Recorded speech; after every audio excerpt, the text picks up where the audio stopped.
고려 건국 이후 우리 민족의 오랜 수건은 무엇이었을까요? 바로 고구려의 옛 영토를 수복하고 북방의 기상을 되찾는 것이었습니다. 하지만 압록강 너머에는 언제나 위협적인 이민족들이 존재했고, 특히 고려 국경을 끊임없이 침범하며 백성들을 약탈하던 야만적인 여진족의 침략은 고려를 늘 고통스럽게 했습니다. 속수무책으로 당할 수밖에 없던 절망의 바다. 그러나 포기하지 않는 한 사내가 있었습니다. 수만 군사에게 참패했던 쓰디쓴 경험을 교훈 삼아 새로운 군사제도와 첨단 부대를 만들 것을 왕에게 간청하고, 마침내 직접 병사들의 땀을 닦아주며 강철 부대를 양성해낸 영웅. 그의 이름은 윤관. 윤관의 본관은 파평이다. 고려사에 따르면 그의 고조부인 윤신달은 고려 태조를 도와 사만공신이 되었던 인물이었다고 하며, 아버지인 윤지평은 검교소 부소감을 지냈다고 한다. 증조부와 조부에 대해서 고려사는 기록하고 있지 않다. 윤관의 후손들의 묘지명을 통해 이들을 추적해 볼 수 있으나 서술이 일관되지 않아 학자에 따라 다소의 견해 차이가 있다. 윤관의 어머니에 대한 기록은 아직 확인되지 않았다. 윤관은 경원 이씨인 이성간의 딸과 혼인하였고, 고려사의 열전이 수록된 윤원이를 비롯하여 7남 2녀를 두었다.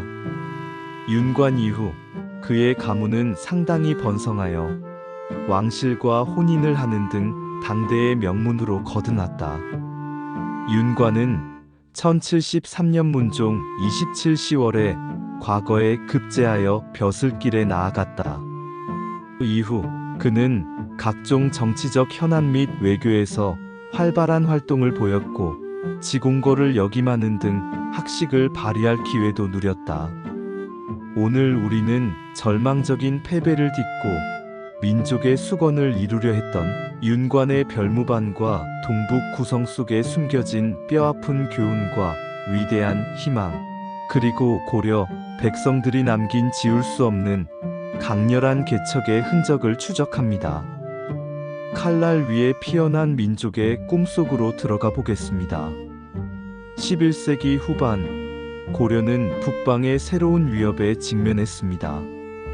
압록강 유역과 두만강 유역에 걸쳐 광활하게 퍼져 살던 여진족은 점차 세력을 규합하여 강력한 부족 국가를 형성하기 시작했습니다. 그들은 겨울이 되면 얼어붙은 강을 넘어 고려 국경을 침범하여 백성들을 약탈하고 살육하는 일이 빈번했습니다. 고려 조정은 여진족의 끊임없는 침략에 시달려야 했고, 군사를 파견하여 토벌하려 했지만 이들의 기습적인 공격과 게릴라 전술에 번번이 어려움을 겪었습니다. 여진족은 뛰어난 기마술을 바탕으로 한 유목민족이었습니다. 반면 고려군은 보병 중심의 군사체계가 주를 이루었고, 기병의 양성과 훈련에는 한계가 있었습니다. 이러한 군사적 격차는 여진족과의 전투에서 고려군에게 늘 불리하게 작용했습니다. 백성들의 피해는 날이 갈수록 심각해졌고, 국가적 차원에서도 북방 국경의 안정은 시급한 과제가 되었습니다. 강감찬의 귀주 대첩 이후 거란과의 관계가 안정되었음에도 불구하고 여진족의 문제는 고려의 새로운 고민거리가 되었습니다. 바로 이러한 절망적인 상황 속에서 고려의 새로운 희망을 찾아 나선 인물이 있었으니 바로 윤관이었습니다. 윤관은 본래 문인 출신으로 군사적 지략은 물론 강단 있는 성품을 지닌 인물이었습니다. 그는 여진족을 무력으로 완전히 진압하지 않고서는 북방 국경의 안정을 이룰 수 없다고 판단했습니다. 1104년 그는 척준경과 함께 여진족 정벌에 나섰지만 고려의 보병 중심의 군사로는 여진족의 기병을 당해낼 수 없다는 현실을 뼈저리게 깨달았습니다. 고려군은 크게 패배하고 물러날 수밖에 없었습니다. 쓰라린 패배를 경험한 윤과는 이에 좌절하지 않았습니다. 그는 오히려 이 패배를 통해 여진족을 이길 수 있는 방법을 찾아냈습니다. 그는 숙종에게 다음과 같이 간언했습니다. 여진족은 말 타는 것이 능숙하여 보병으로는 대적할 수 없으니 별도의 특수부대를 조직해야 합니다. 그는 병사들에게 직접 말 타는 법과 활 쏘는 법을 가르치고 훈련시키는 고된 과정을 자처하며 새로운 군사제도 개혁의 필요성을 역설했습니다. 숙종은 윤관의 간언을 받아들여 별무반 창설을 명령했습니다. 별무반은 기존의 보병 중심 체제에서 벗어나 여진족의 기병에 대적하기 위한 혁신적인 특수부대였습니다. 보병과 기병의 장점을 결합하고 다양한 병과를 아우르는 정예부대로 구성되었습니다. 신기군 핵심은 역시 기병이었습니다. 전문적인 말을 타는 병사들로 구성되어 여진족의 기마술에 맞설 수 있도록 훈련했습니다. 신보군 기병의 보조 역할을 하며 전투력을 강화하는 보병 부대였습니다. 항마군 승려들로 구성된 독특한 부대로 주로 전투를 돕고 사기를 진작시키는 역할을 했습니다. 노과병, 발화병 궁수와 화포 등 특수 무기를 다루는 병사들까지 포함되어 있었습니다. 윤관은 이러한 별무반을 양성하기 위해 기존의 문반과 무반 구분 없이 전국에서 전투 능력 있는 자들을 선발하고 철저하게 훈련시켰습니다. 그는 직접 병사들과 함께 땀 흘리며 훈련했고 그들의 사기를 푹 돋았습니다. 약 2년에 걸쳐 윤관의 지휘 아래 별무반은 최강의 부대로 재탄생했습니다.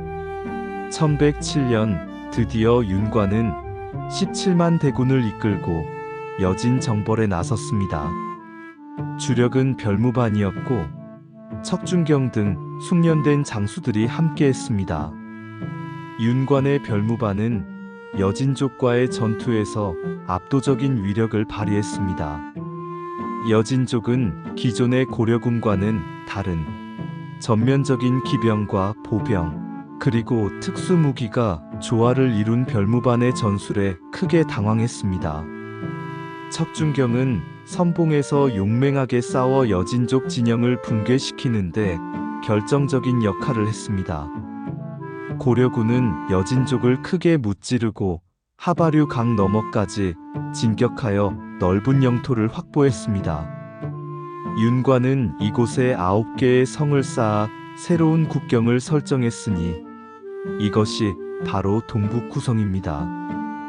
이로써 고려는 민족의 오랜 염원이었던 북방 영토 확장과 고구려, 계승 의지를 현실로 만들어냈습니다. 동북구성은 당시 고려가 압록강과 두만강 이북까지 진출한 최대의 영토였으며 민족사적 자부심을 드높이는 위대한 쾌거였습니다. 그러나 동북구성의 유지와 방어는 만만치 않았습니다.